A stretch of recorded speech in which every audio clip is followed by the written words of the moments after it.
Soy Paco Navarrete, soy periodista, DJ, melómano, toco en bodas, en bautizos, funerales, últimamente mucho en fiestas de divorcios también.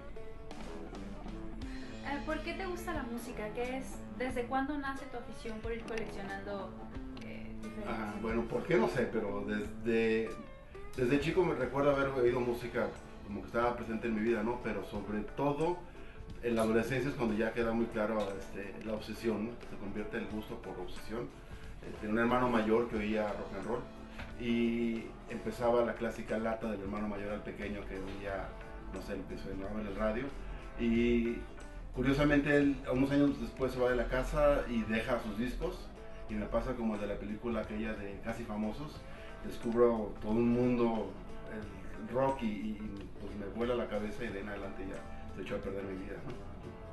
Mucho tiene que ver también con tus viajes, es decir, saliste pues, de México y por ahí conociste, se cuenta mucho que tú trajiste el reggae a Guadalajara. Sí, bueno, no fue tanto así, pero sí, la música es en gran parte culpable de que yo me haya ido de Guadalajara.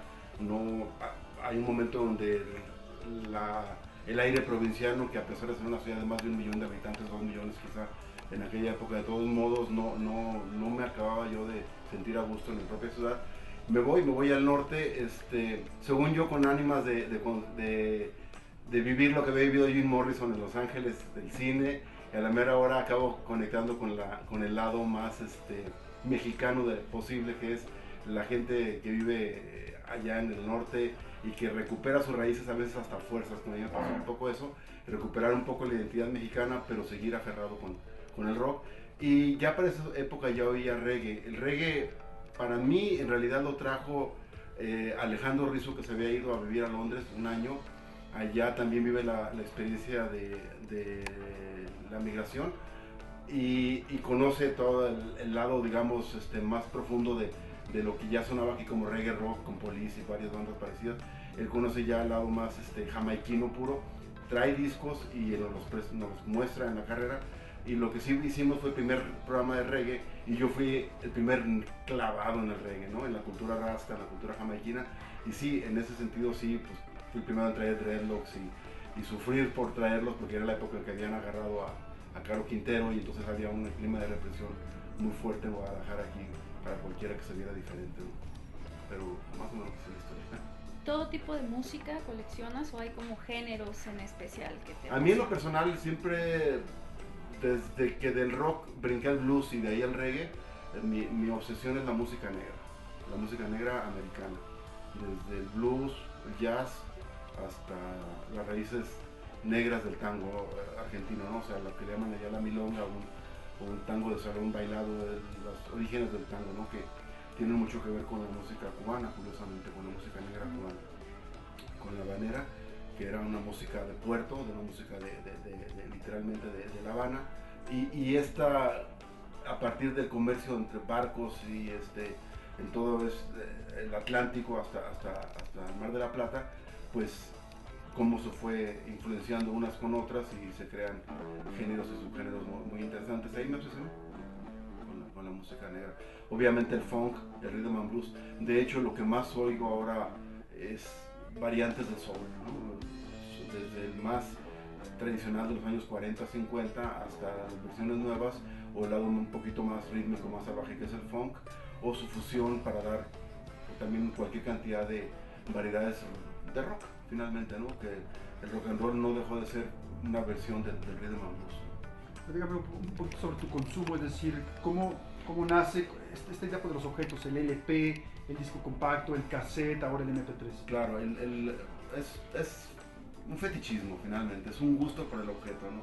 Sí hay un afán de coleccionismo que desde chico, ¿no? Desde que empieza, las corcholatas te gustan de tal color y no de tal color y las guardas.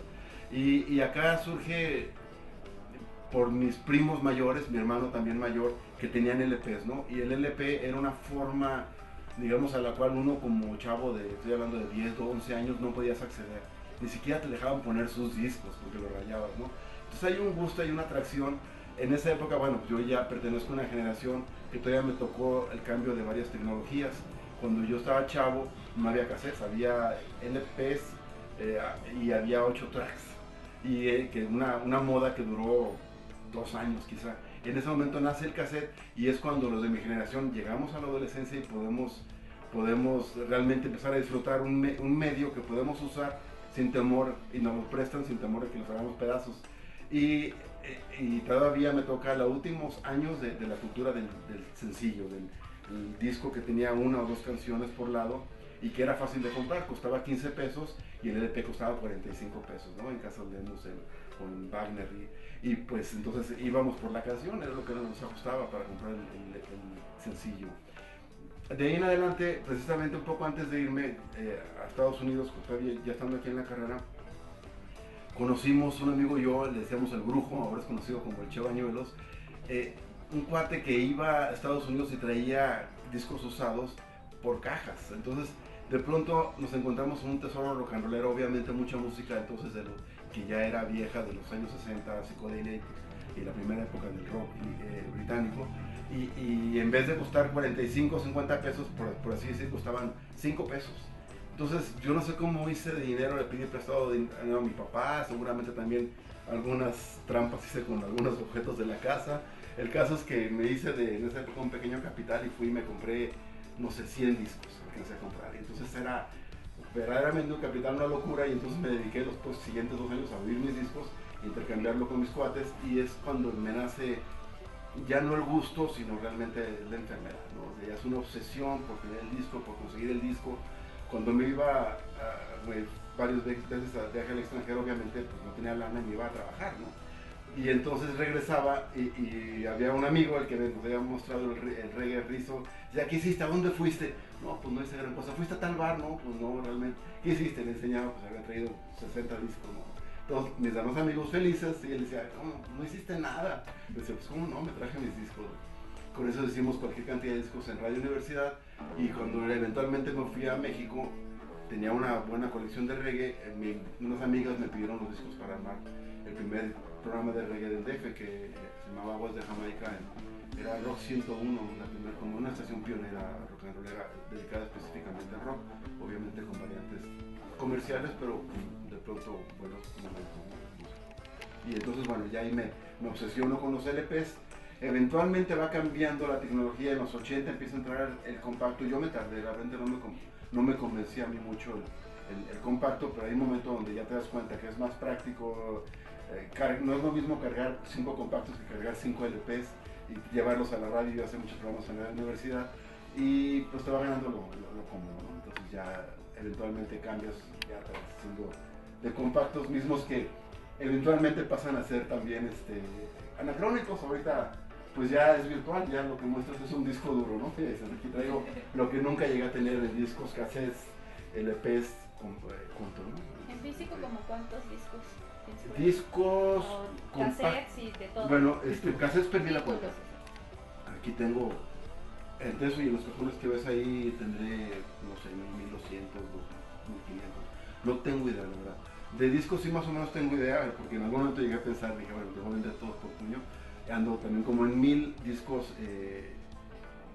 comprados bien, ¿no? Y después ya empiezan todo el terreno lodoso de lo que los vendedores gringos de las grandes disqueras dicen piratería, y los buenos melómanos sabemos que no es más que compartir entre amigos, ¿no? Que es, realmente no vas y compras un disco, porque además ni siquiera lo venden los piratas. Los piratas venden música de banda, música pop, ¿no? Entonces todo esto sabes que voy con Blanca, oye, tiene un discazo, y a ver cómo lo convence y me deja copiarlo, ¿no? Y al mismo tiempo pues ya le paso algo. Y entonces entras en una nueva cultura que es realmente la cultura del verdadero coleccionista, de la persona que ya no está por esnobismo, por quedar bien, sino realmente es porque tiene una obsesión musical tal o cual y tiene que conseguirla.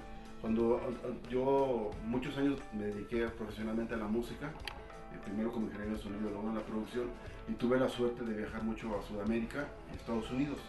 Y en Sudamérica me tocó, pues en la obsesión que tenía de buscar música negra, de pronto darte cuenta que sí hay lugares donde no te imaginabas. Hay toda una corriente de música negra en Bolivia, donde uno no se imaginaría ni siquiera que hubo colonias africanas.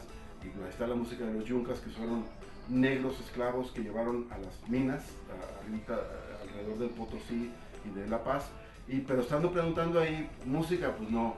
Ah, pero fulanito, el de tal grupo andino, ¿cómo se llama? Folclórico, los jarcas o tal.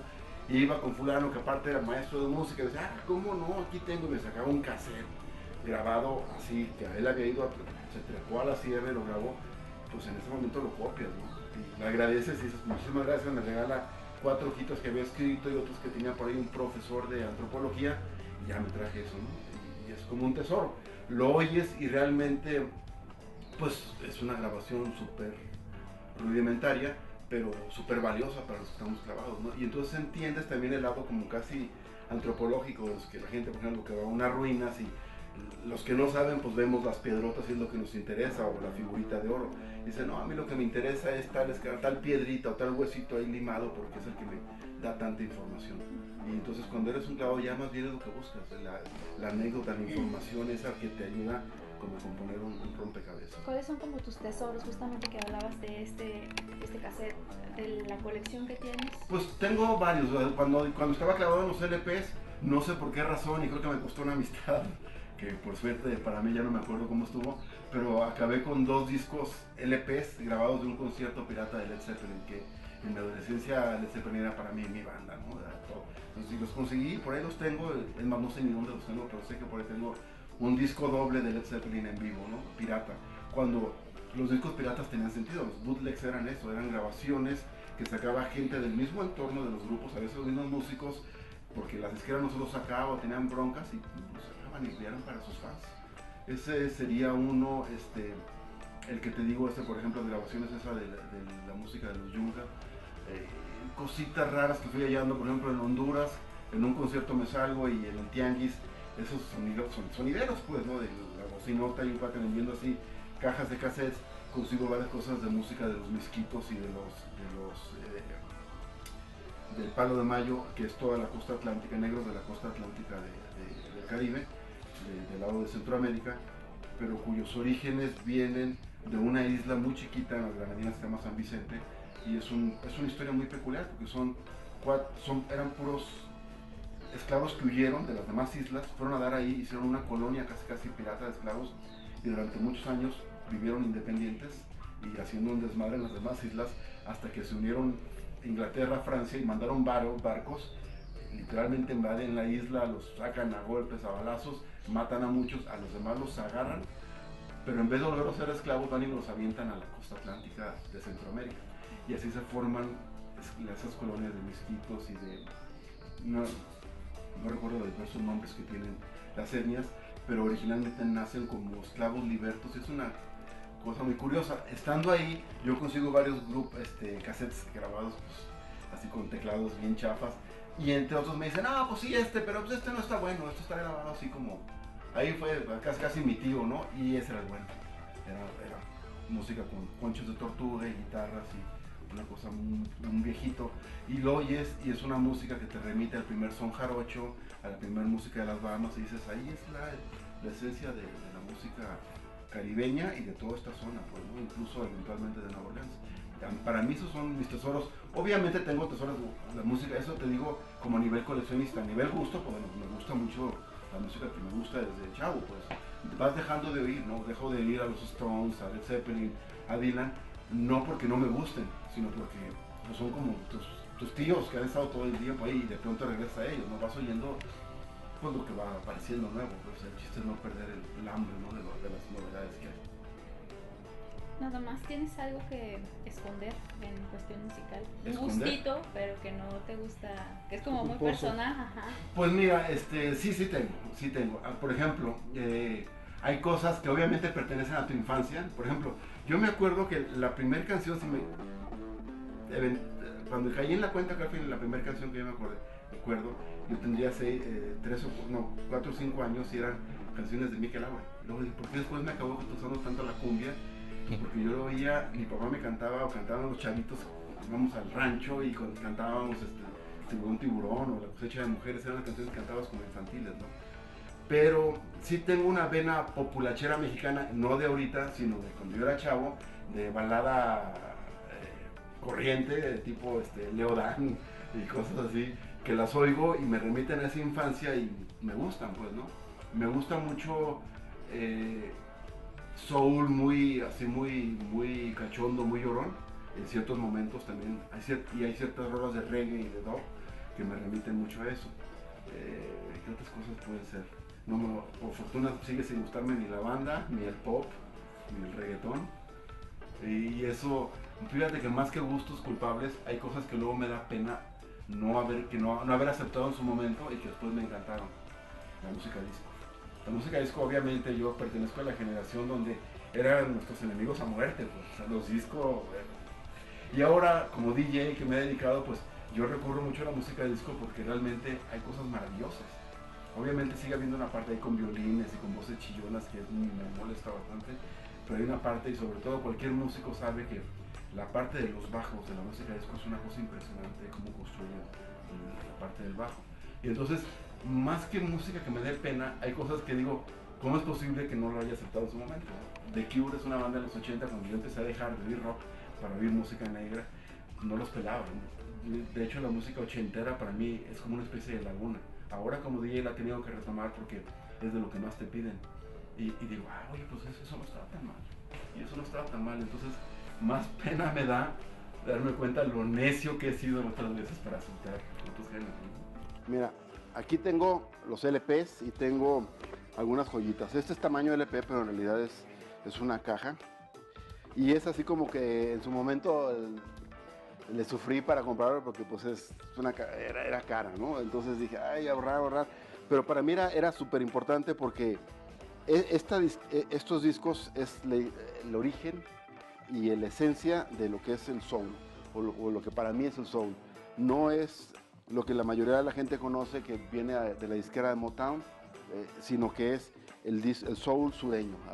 Atlantic Records no solamente hizo cosas muy interesantes, sino que eventualmente también hizo lo que lo hicieron todas las grandes disqueras, literalmente comerse las disqueras pequeñas. Se comió varias de las grandes disqueras pequeñas de Estados Unidos, sobre todo las de Memphis, Tennessee, y las de Alabama, un pueblito que se llama Muscle Shoals, y ahí es donde para mí nace, y lo que todavía ahorita estamos viendo sus efectos, no solamente el soul, poquito antes el rhythm and blues, y es el brinco de las grandes orquestas, lo que llama mi padre el swing, a los formatos pequeños de rhythm and blues. Después pasa a soul, luego a disco, y eventualmente pues obviamente a la electrónica, todo el house y el techno menos salvaje, digamos. Toda la esencia es soul, es rhythm and blues. Y bueno, obviamente dicen los expertos en techno como el Sapo Vengador que incluso el techno más salvaje tiene mucho de funk, ¿no?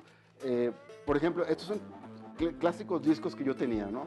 Un disco del 74, una gira, un disco en vivo de un bluesero que ahorita está perdido en la oscuridad y que solamente los muy clavados en blues nos sigue gustando, Rory Gallagher.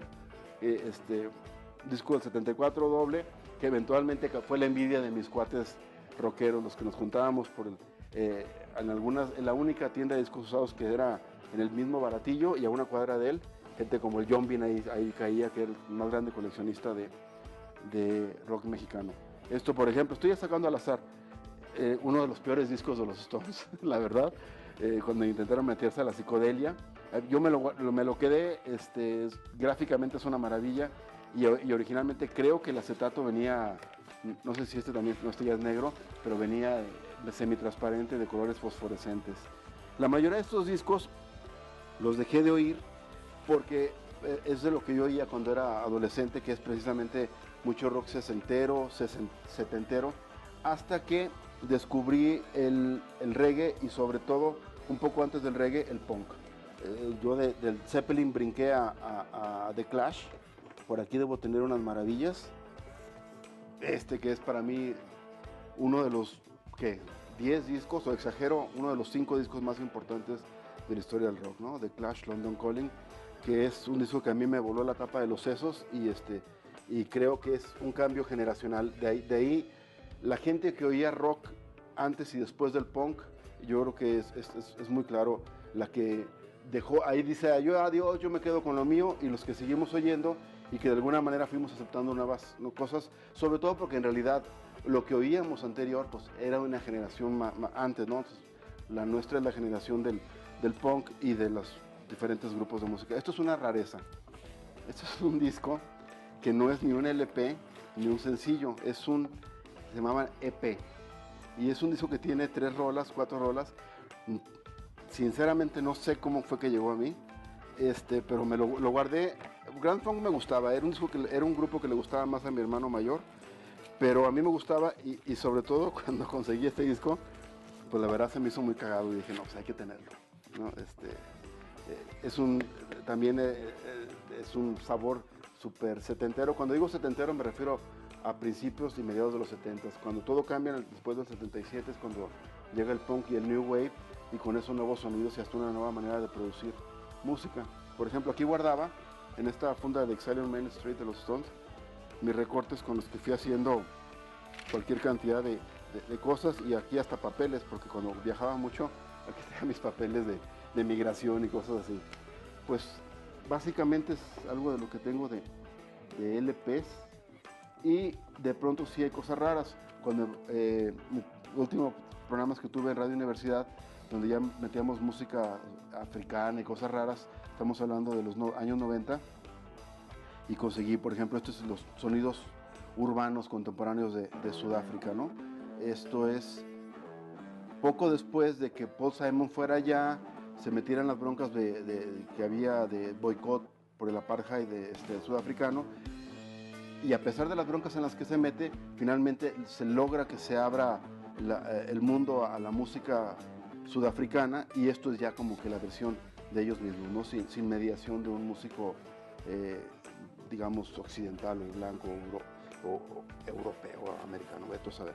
Por último les voy a enseñar este disco que es una maravilla, que es Mark Bolan, el líder de T-Rex, también un disco bastante raro, inglés, como una recopilación, pero no necesariamente de sus éxitos, sino como de las rolas más raras, y incluía una biografía que no sé dónde esté por ahí, y este artista creo que es especialmente interesante porque aparte de su cuestión musical, digamos que él refleja también mucho la historia del rock, ¿no? Empieza en la psicodelia, en las finales de los 60, y es como el líder indiscutible del glam, aunque la cara más conocida sea Bowie, y eventualmente muere en un accidente de tráfico, pero su música curiosamente es una de las principales influencias para la siguiente generación, la de finales de los 70, que es la generación del punk, del new wave, y de lo que después le llamaron el post-punk, que ya son las diferentes variantes de lo que de alguna manera seguimos siguiendo ahorita con el indie y con todas las diversas variantes rockeras, pues no dejan de ser hijos de New Order, de todas las bandas que hacían una especie de disco que no era disco, ¿no? Pues ahí están.